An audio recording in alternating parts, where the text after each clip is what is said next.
Hi, I'm Brant Combs with Ram Trucks. In this video, we're going to show you how to attach a gooseneck trailer by yourself with help from a cargo view camera. Dynamic grid lines will appear on your screen that move as you turn the steering wheel to hit your approach on the first try. You can hit the zoom button to get a closer look for the perfect alignment on the final few inches.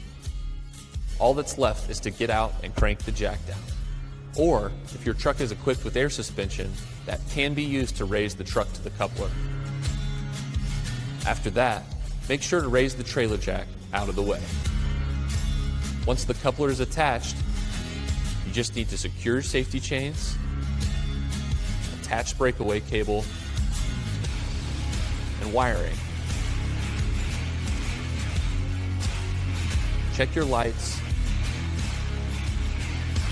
pull your chocks, and you should be good to go.